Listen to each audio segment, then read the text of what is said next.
Y ahora le vamos a pedir a la doctora Nayeli Garibay que sea tan amable en hablar de su tema, que nos quedamos muy cortos porque aquí en el tema solo pusimos obesidad en la adolescente, pero ella va a hablar de otras situaciones que son también de gran interés. Quiero mencionar que la doctora Nayeli Garibay, además de ser una pediatra endocrinóloga exitosa, es investigadora nacional y formó la Clínica de Bienestar Infantil en el Hospital General de México, que es un parteaguas porque esta clínica atiende a una serie de niños y adolescentes que tienen problemas múltiples y que seguramente ella hará algún comentario. Muchas gracias, doctora. Muchas gracias. Pues gracias, doctor Briones, por la invitación, al doctor Carrillo también. Y bueno, es un placer y un honor para mí compartir este podium con la doctora Lira, pues quien ha sido también mi maestra y maestra de muchos, igual que el doctor Briones. Y bueno, creo que ya escuchamos, ¿no?, todo lo que respecta a la problemática del embarazo en la adolescente. Ahora, si nosotros tomamos en cuenta lo que puede representar ahora un problema de salud tan grave como la obesidad en el adolescente y cómo esto puede de alguna manera tener repercusiones no solamente en la adolescente, que si nosotros visualizamos cómo la adolescente en realidad es un ser humano que está todavía en pleno crecimiento y desarrollo, en la cual existe todavía una programación final del tejido adiposo, programación también del final del desarrollo de la corteza prefrontal, así como cambios psicoemocionales. Y evidentemente, si nosotros adicionamos ahora esta responsabilidad de la maternidad, creo que esto pues conlleva no solamente a muchas afectaciones desde el punto de vista biopsicosocial en estas adolescentes, sino además la trascendencia que puede tener el hecho de que estas mujeres pueden transmitir de manera transgeneracional estos problemas de obesidad y pues toda la programación metabólica adversa. Si nosotros hablamos, es simplemente para poner en el contexto, me llama siempre la atención que la gente en general piensa que la obesidad o que México ocupa el primer lugar en obesidad a nivel mundial. Y la realidad, me refiero a población pediátrica, y la realidad es que no es así. Si ven ustedes, este es el World Obesity Atlas de este año. De cualquier forma estamos por ahí entre los lugares 8 o 9, que de cualquier manera es muy alto. Sin embargo, déjenme decirles que sí, nosotros somos un grupo étnico de riesgo, que tenemos un mayor riesgo de presentar comorbilidades asociadas a la obesidad. Esta es la casuística de la prevalencia del sobrepeso y la obesidad que ha sido reportada en la última encuesta nacional de salud y nutrición. Aparentemente en algunos momentos hemos notado como que empieza a existir una estabilidad. La realidad es que si nosotros evaluamos cómo pacientes han migrado de la fase o del rango de sobrepeso a obesidad, y particularmente en mujeres adolescentes, pues esto evidentemente nos pone en una posición en la cual mujeres adolescentes en edad potencialmente reproductiva, con un casi 40% de prevalencia de sobrepeso, obesidad, pues evidentemente esto conlleva un riesgo muy, muy importante. Si nosotros consideramos, es simplemente para mostrar lo complejo que puede ser la fisiopatología de la obesidad. En el lado derecho podemos ver pues cómo empieza a existir un comportamiento disfuncional del tejido adiposo, particularmente el que se acumula no en el espacio subcutáneo, sino en zonas donde regularmente no acumulamos tejido adiposo, en el hígado, en el páncreas, en el tejido muscular, en el cerebro incluso, y cómo ese tejido adiposo empieza a tener un comportamiento disfuncional en el cual hay una migración importante de macrófagos que tienen después una diferenciación hacia un fenotipo proinflamatorio, y entonces empieza a existir una producción muy importante de citocinas inflamatorias que tienen efectos importantes sobre las principales vías metabólicas, particularmente las que tienen que ver con la acción de la insulina en diferentes órganos metabólicamente activos, y que bueno, evidentemente mucho se ha propuesto de genes involucrados, locus, locis de genes involucrados, polimorfismos en cada una de todas las vías metabólicas, y además sabemos que Actualmente el concepto de la obesidad está muy dirigido a evaluar esa relación que existe entre el intestino y el cerebro, de tal manera que sabemos que hormonas que se producen a nivel intestinal tienen efectos importantes a nivel de los núcleos hipotalámicos que regulan el apetito y la saciedad, y que definitivamente son muy importantes, y que vamos a hablar ahora cómo durante la etapa del embarazo esto se programa y es muy dependiente no solamente de la parte genética, sino de la parte epigenética, es decir, cómo el ambiente favorece una expresión de los genes involucrados en todas estas vías que pueden eventualmente quedarse programados para el resto de la vida, ¿no? Si volvemos un poquito a qué es lo que nosotros vemos en la práctica diaria, cómo abordamos a las adolescentes que viven con obesidad, si nosotros tomamos en cuenta, hacemos una evaluación de cómo se ha construido, cuáles son los factores de riesgo que ha tenido esa adolescente durante toda la vida, pues evidentemente vamos a tener factores genéticos involucrados, estos factores epigenéticos de los que había yo ya hablado un poco, cómo fueron esas condiciones de la madre durante el embarazo, cómo se nutrió. La madre inició ya el embarazo con obesidad pregestacional, si la madre tenía una buena alimentación, qué calidad de alimentos consumía durante el embarazo, si realizaba o no actividad física, si hubo complicaciones, que ya vimos que en las adolescentes con embarazo, pues evidentemente todas las complicaciones obstétricas y perinatales suelen ser pues más frecuentes. Esto va a condicionar cómo ese recién nacido se va a incorporar no solo al final de esa vida intrauterina, pero a la vida postnatal temprana, si fue lactado al seno materno o no, cómo estaba alimentada la madre durante esta etapa de lactancia, cómo se realizó la actividad de la lactación, cómo fue ese niño introducido a la dieta familiar, que evidentemente cuando hay un ambiente potencialmente obesigénico dentro del núcleo familiar, pues todos estos factores van a empezar a construir un proceso de obesidad que va a ser además individual para cada uno de los pacientes. ¿Qué sucede cuando los niños empiezan ya pues, a tener que estar sometidos a un estilo de crianza? Cómo estos pacientes establecen o cómo los padres establecen límites en estos niños, cómo establecemos horarios para la alimentación, el tipo de alimentación, si los niños realizan o no actividad física, si tienen horas específicas de descanso, si duermen temprano, si duermen un determinado número de horas que es importante para cada una de las etapas de la infancia. Y evidentemente pues el tiempo de sedentarismo, ¿no? De pantallas que tienen estos niños. Y después todo esto, este es un bagaje que los niños ya tienen y que van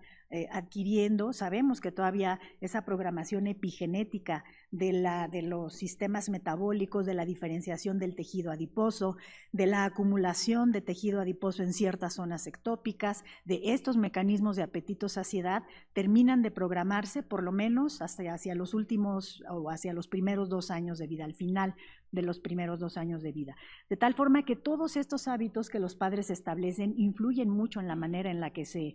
programan estos sistemas. Y bueno, ¿qué ocurre cuando llegamos a la adolescencia? Pues un adolescente que vive con obesidad desde la infancia, pues vean ustedes cómo pues está ya sometido, ya tiene una gran desventaja en relación a sus pares,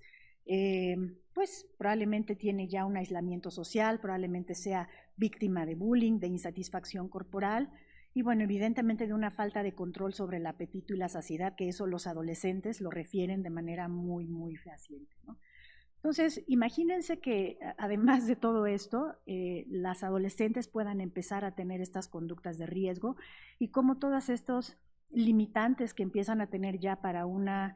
actividad social, escolar, académica y evidentemente posteriormente en la vida laboral, pues empiezan a manifestar ciertas limitaciones. Si evaluamos, esta es simplemente para que vean ustedes cuáles son las comorbilidades que vemos nosotros asociadas con mayor frecuencia en nuestras pacientes. Vean ustedes cómo pues, la presencia de las complicaciones metabólicas, el síndrome metabólico, más o menos en la mitad de nuestras adolescentes que viven con obesidad lo vemos, ansiedad y depresión, casi en el 60% cuando lo buscamos de manera intencionada. Evidentemente otras complicaciones que tienen que ver con la falta de funcionalidad, limitaciones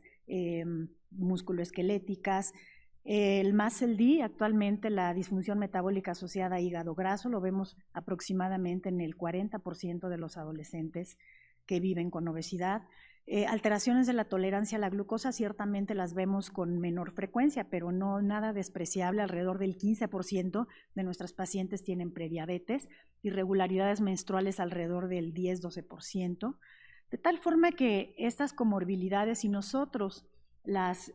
analizamos ahora en el contexto de una madre que está gestando un ser humano, el cual tiene una potencial plasticidad en el desarrollo de todos los sistemas orgánicos, particularmente si hablamos de los metabólicos, pues evidentemente esto complica mucho más la situación, ¿no?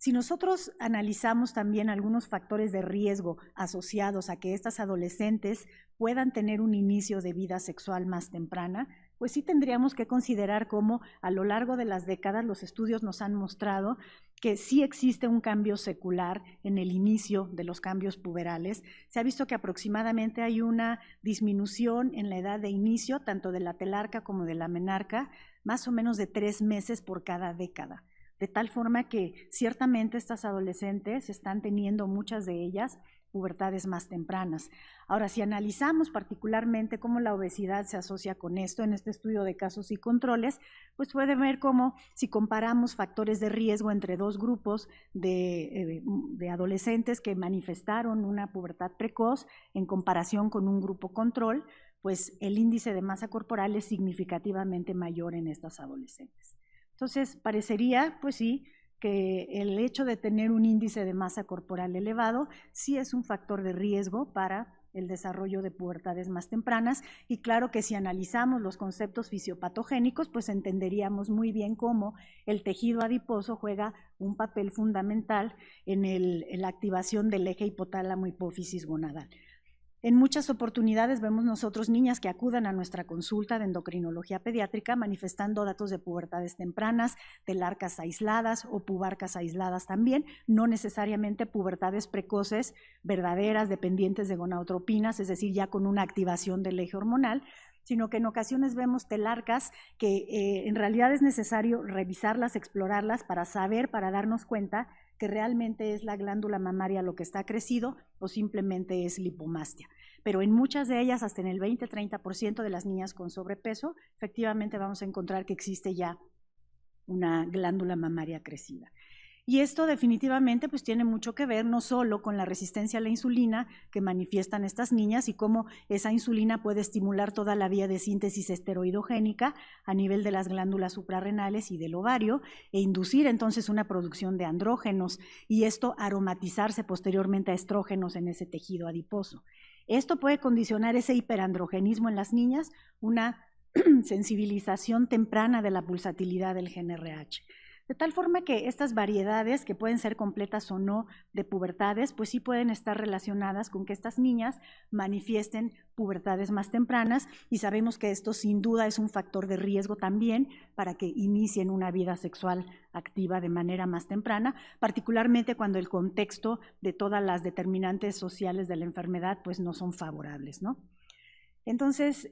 si analizamos esta cuestión de el incremento en la grasa corporal en estas niñas en etapas cercanas a la pubertad, sabemos que el incremento de leptina y de insulina y de grelina que atraviesan la barrera hematoencefálica pueden condicionar una activación de estas neuronas que producen quispeptina, que sabemos esta estimula a la vez la secreción de la pulsatilidad de gen RH y entonces la activación a nivel hipofisiario, en la secreción del LH-FSH y finalmente una activación ovárica. De tal forma que esto puede entonces desencadenar una pubertad precoz verdadera. Y si analizamos nosotros cómo se puede comportar este hiperandrogenismo en todas las etapas de la vida, creo que es muy importante algo que mencionó la doctora Lira desde un inicio, y es que creo que la salud reproductiva en las niñas inicia pues desde el momento de la preconcepción, ¿no?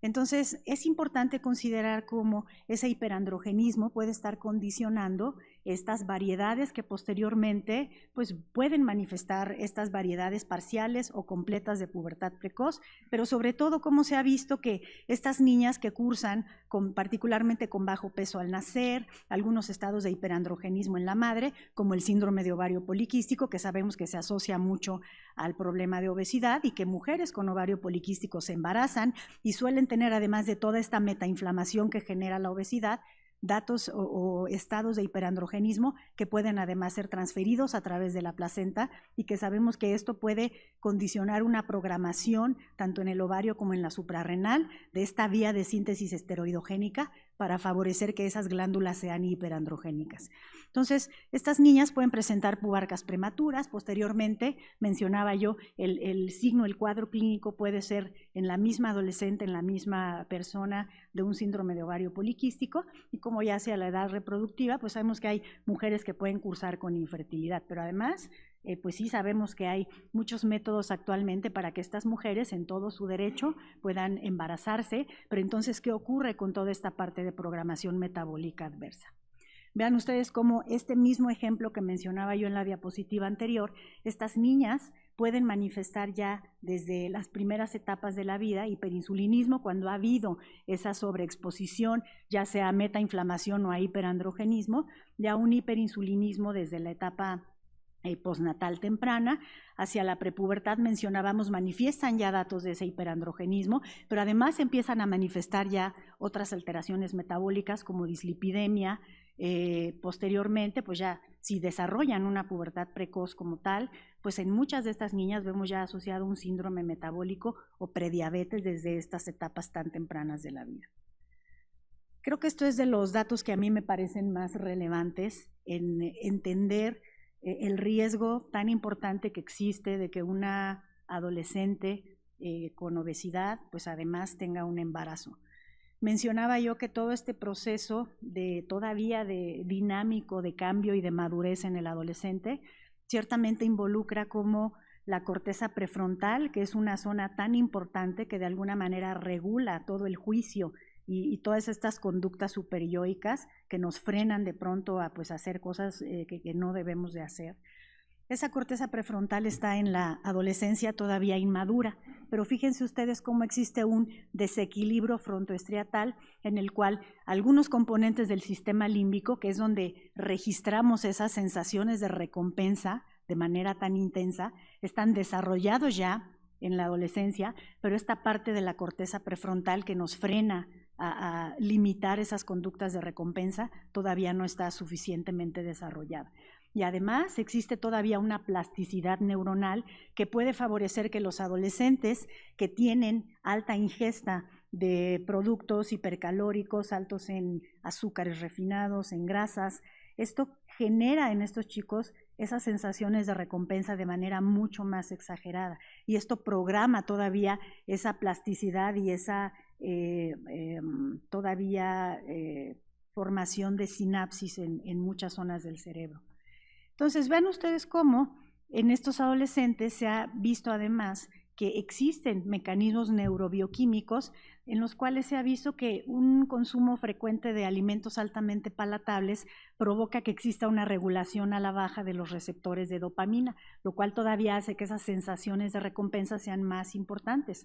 Ahora, déjenme comentarles algo. Sabemos que durante el embarazo existe una sensibilización de los sentidos, del olfato, del gusto, esto muy probablemente relacionado a la gonadotropina coriónica, que sabemos que puede hacer que estas sensaciones de recompensa sean más exageradas. Entonces, la mujer que está todavía en pleno desarrollo y además tiene este componente hormonal que se desarrolla durante el embarazo, pues tiene todavía una mayor probabilidad de tener este tipo de conductas, ¿no?, de ingesta de estos alimentos altamente palatables y que al final de cuentas van a terminar por provocar algunas alteraciones en el desarrollo de ciertas zonas del cerebro, que lo vamos a ver un poquito más adelante. Entonces, esto es un evento que se agrava mucho en la adolescente que se embaraza. Ahora, creo que es muy importante que consideremos, la realidad es que creo yo que los pediatras y quienes trabajamos con adolescentes, la realidad es que creo que no estamos tan capacitados para detectar trastornos de la conducta alimentaria. Y nosotros que trabajamos con población que vive con obesidad, pues nos damos cuenta que estas conductas suelen ser altamente prevalentes, pero que sí es importante que las sospechemos y que las diagnostiquemos. Entonces, de los trastornos de la conducta alimentaria o rasgos de trastornos de conducta alimentaria que vemos con mayor frecuencia en las adolescentes que viven con obesidad, pues es el trastorno por atracón. Esto se ha visto, ¿no? Este es probablemente la alteración que esté más ligada a la obesidad. Y esto se ha visto además que es uno de los trastornos de conducta alimentaria que está más asociado a otras alteraciones psiquiátricas como ansiedad, como depresión, y que además estas chicas que cursan con trastorno por atracón tienen también una mayor preocupación por la imagen corporal y tienen también una baja autoestima.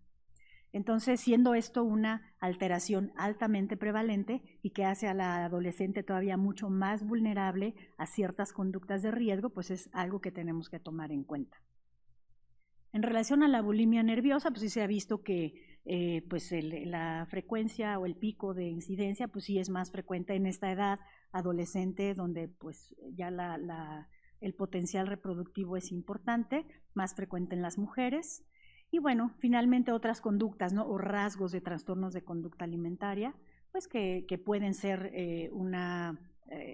puerta, ¿no? Para que el paciente o la paciente desarrolle un trastorno de la conducta alimentaria. Ahora, ¿cómo estos trastornos de conducta alimentaria pueden asociarse con el riesgo que pueden tener estas chicas de tener actividad sexual de riesgo y en etapas muy tempranas de la vida? Bueno, se ha visto que esta baja autoestima, ¿no? Que se ha visto que pues, tiene un OR altísimo, quiere decir que las mujeres con obesidad tienen una alta probabilidad de tener baja autoestima, pues esto hace que esa necesidad que sienten estas chicas de pertenecer, de ser consideradas, de buscar validación externa, esto las lleva en muchas oportunidades a aceptar estas relaciones de riesgos sexuales, incluso a veces sin aceptar ningún método de anticoncepción. A pesar de que supieran que existen los métodos, puede ser que se sientan más obligadas a hacerlo sin protección, simplemente por el hecho de ser más aceptadas. Se ha visto que esos trastornos de conducta alimentaria están también asociados a mayor grado de impulsividad en estas chicas, que son pacientes que generalmente suelen tener algunas conductas purgatorias, ¿no? O sea, de tomar ya sea laxantes o inducirse el vómito de manera frecuente, ¿no? Y esto se ha visto que se asocia a que estas chicas puedan tener conductas sexuales no planeadas y también múltiples parejas sexuales, ¿no? Se ha visto además que pueden tener también factores de riesgo para otro tipo de adicciones, no solamente lo que tiene que ver con la comida, sino con pues algunas uso de sustancias ilegales y bueno, evidentemente también de conductas delictivas. Son chicas que además tienen un estigma que se genera, créanme, a veces desde la edad cuando son muy pequeñitas antes de la etapa prepuberal y muchas veces desde el núcleo familiar, cuando estas niñas pues, son estigmatizadas con no sé, sobrenombres que a veces por cariño en casa les dicen, pero que cuando esto se externa, cuando empiezan a convivir en el ambiente escolar, en el ambiente social, pues eso generalmente se perpetúa. Y esto es un estigma porque la obesidad es una enfermedad que nosotros, a pesar de que quisiéramos no decir que lo padecemos, pues es algo que a la luz de las personas puede ser evidente y que eso de alguna manera hace muy susceptibles a estas chicas de tener un estigma con el que cuesta mucho trabajo vivir todos los días.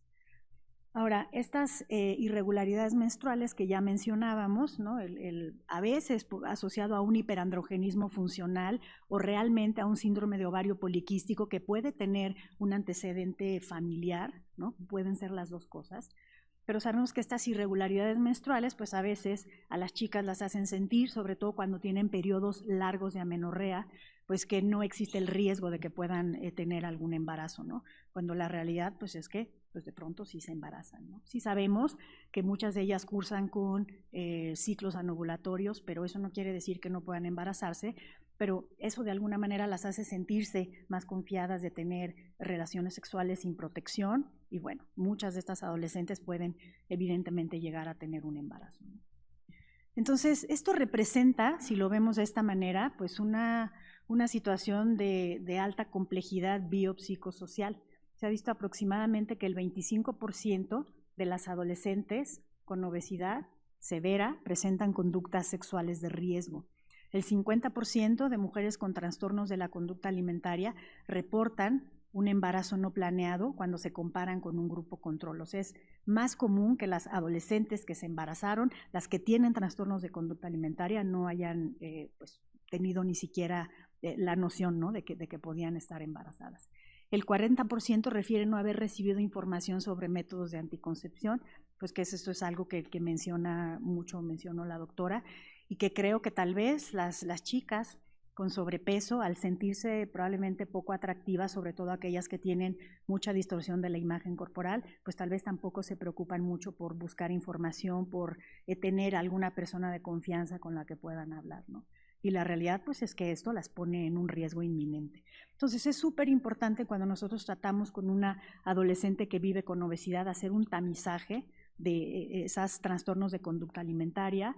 Es súper importante que nosotros hagamos una intervención multidisciplinaria enfocada a la salud reproductiva, no solamente a que las chicas mantengan o bajen de peso o lleguen a tener un índice de masa corporal saludable, sino todo lo que está alrededor, ¿no?, incluida esta parte que tiene que ver con la actividad sexual. Evidentemente una psicoterapia pues, que esté enfocada a mejorar esas condiciones psicoemocionales que a la adolescente le afectan, y que esto evidentemente va a mejorar su autoestima, y esto va a mejorar también o a disminuir estos riesgos que pueda tener, ¿no?, de conductas sexuales de riesgo. Y bueno, aquí es simplemente como para resumir un poquito estos factores predisponentes desde el punto de vista biológico. Si tuvieron una pubertad más temprana, claro que representa un riesgo. Desde el punto de vista de la baja autoestima, algunos pacientes que ya había mencionado la doctora con traumas, ¿no?, por abuso físico o abuso sexual, que eso de alguna manera siempre deja algunas secuelas psicológicas profundas que afectan la salud sexual en estas chicas. Evidentemente la disfunción familiar, las alteraciones sociales, los determinantes sociales de la pobreza, el nivel educativo bajo y estos trastornos de conducta alimentaria sin duda van a hacer que estas chicas tengan una mayor propensión a tener una vida sexual poco cuidada, ¿no?, o de riesgo. Esto lo habían ya mencionado la doctora, en realidad no es tan diferente lo que vemos, lo que está reportado para las chicas con adolescentes que se embarazan, pero ciertamente si nosotros vemos cómo dependiendo del grado de obesidad, estas comorbilidades obstétricas y morbilidad materna, parece que sí se van incrementando conforme incrementa también el índice de masa corporal. De tal forma sabemos que es más factible que las chicas que tienen obesidad puedan tener un nacimiento que sea por cesárea, tienen mayor riesgo de preeclampsia y tienen mayor riesgo también de diabetes gestacional. Entonces vean ustedes cómo los ORs, los riesgos de tener una cesárea, si tiene sobrepeso, es aproximadamente, tiene un OR de 1.3, pero esto incrementa a 2 si tiene obesidad y a 2.4 si tiene una obesidad mórbida, y de igual manera la preeclampsia, este OR va incrementando a medida que aumenta el grado de obesidad, y pues los ORs también para diabetes gestacional, que vean cómo en una chica con sobrepeso tiene 1.1, un OR de 1.1 de tener diabetes gestacional en comparación con un OR de 4.7 de tener diabetes gestacional cuando tiene obesidad mórbida. Entonces, evidentemente, pues además tenemos que hacer una intervención en estas chicas embarazadas con obesidad, pues que evidentemente esté enfocada en mejorar la calidad de la alimentación, en favorecer que haya actividad física, a disminuir las condiciones de estrés. Entonces, creo que sí tenemos mucho que trabajar con estas chicas, ¿no? Y bueno, se ha visto también no solamente un incremento en la macrosomía, en chicas con obesidad embarazadas o que tuvieron diabetes gestacional. Hemos visto también nosotros en un estudio que estamos realizando ahorita en el Hospital General de México, que en las chicas, estas son mujeres, no son adolescentes, que tuvieron embarazos con diabetes gestacional, los bebés nacieron con perímetros cefálicos más pequeños y con un peso que es semejante al de mujeres eutróficas, de tal forma que no necesariamente vamos a ver todo el fenotipo asociado al bebé que nace de mamá con diabetes gestacional, ¿no? Y son limitaciones en el desarrollo neurológico que empiezan a tener estos chicos también. Creo que tenemos que considerar por qué es tan importante. Antes hemos creído durante mucho tiempo que la placenta es un órgano que simplemente transfiere los nutrientes, el oxígeno, y la realidad es que hoy sabemos que es una unidad que potencialmente produce factores de crecimiento, produce hormonas, pero que además en un contexto mórbido como puede ser el estado de metainflamación en una mujer adolescente que se embaraza ya con un índice de masa corporal pregestacional incrementado, pues vean ustedes cómo estos incrementos o este incremento en la transferencia de sustancias proinflamatorias hacia el bebé van a condicionar, particularmente lo vamos a ver en la siguiente diapositiva, alteraciones a nivel del desarrollo del sistema nervioso, pero sí vemos también cómo estos procesos de metainflamación se generan a nivel placentario. Sabemos que hay una alteración en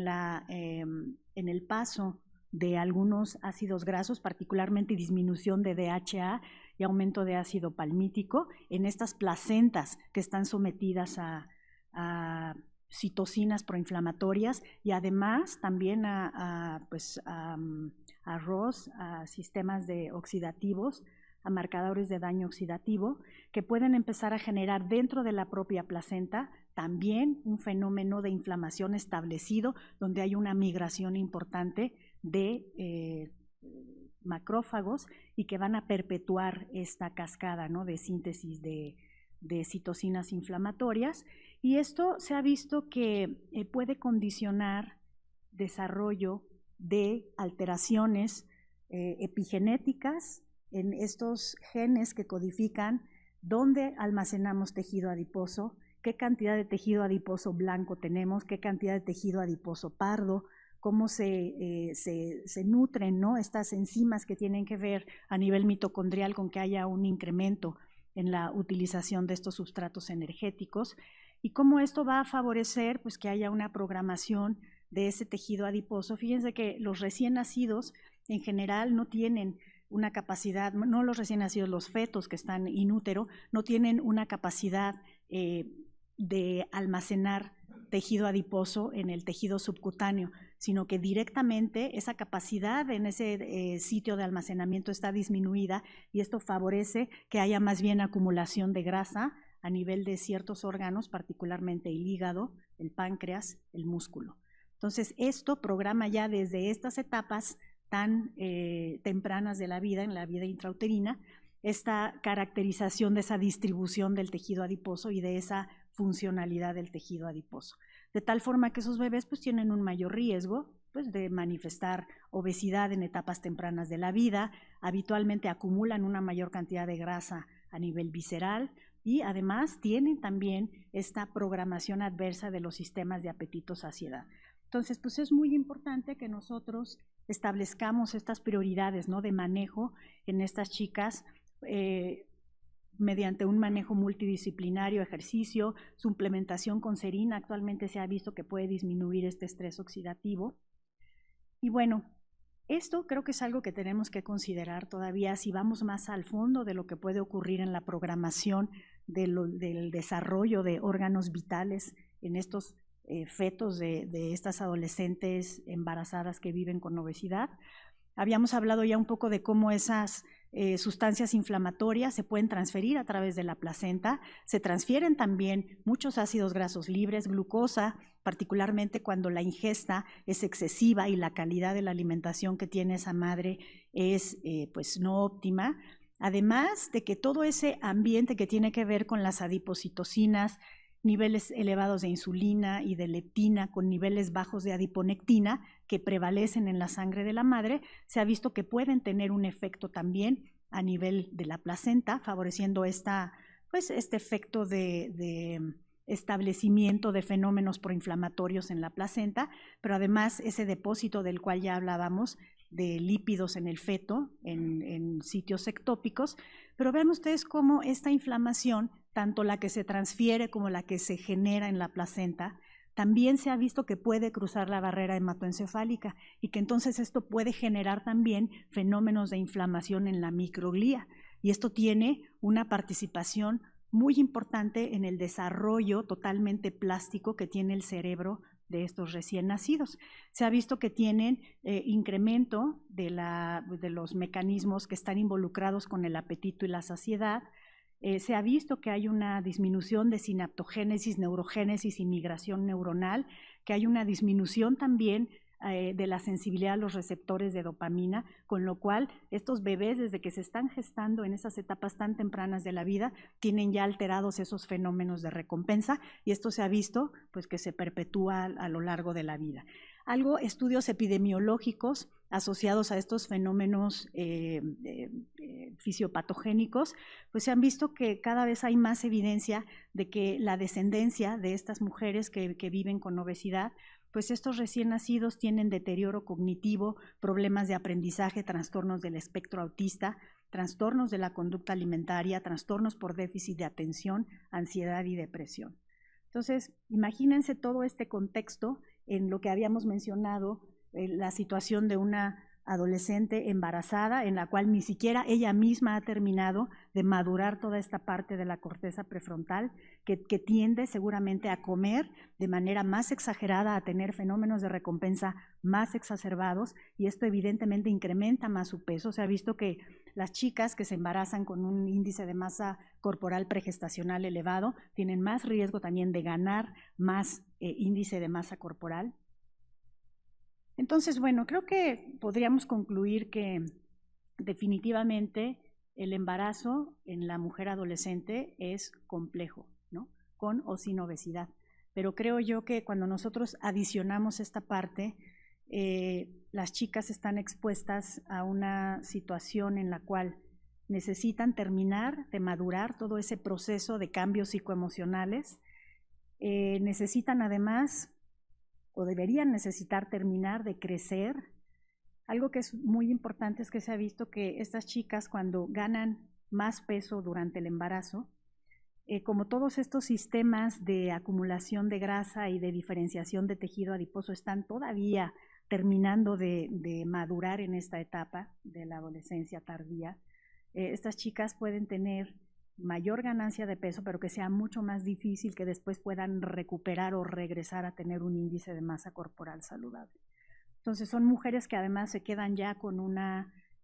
pues con un índice de masa corporal más elevado, que además cuando cursaron con alteraciones de la tolerancia a la glucosa, sabemos que pues el riesgo de que desarrollen una diabetes permanente en las adolescentes en los siguientes 4 a 5 años es elevado, y sabemos que particularmente los adolescentes son altamente susceptibles cuando desarrollan diabetes tipo 2 a tener complicaciones micro y macrovasculares asociadas a la diabetes que evolucionan de manera mucho más rápida que en la edad adulta.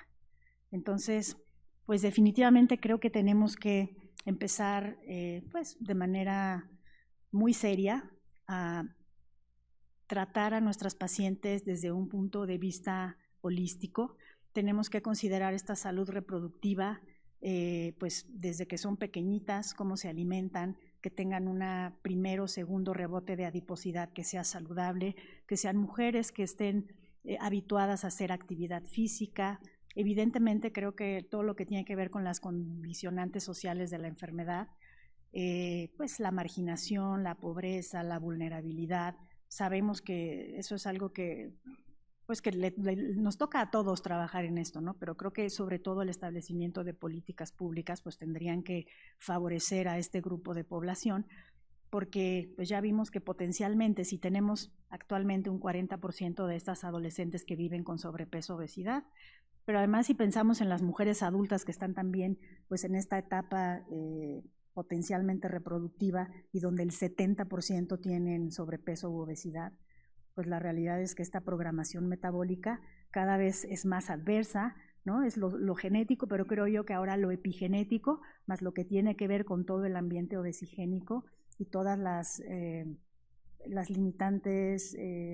sociales y el estrés y los ambientes inseguros en los que vivimos, pues definitivamente hacen que la vulnerabilidad sea cada vez más importante, ¿no? Entonces, creo que cada uno desde desde el lugar donde trabajamos, creo que estamos obligados, y no solamente en las mujeres, sabemos que en los varones el hecho pues, de que tengan también un estilo de vida poco favorable, eso va a empezar a condicionar cambios epigenéticos también en estos genes potencialmente metabólicos a nivel de los espermatozoides, y que esto sabemos además pues se va a perpetuar por lo menos en 2 o 3 generaciones, ¿no? Entonces creo que hay que trabajar con las adolescentes, pero con los adolescentes también. Muchas gracias.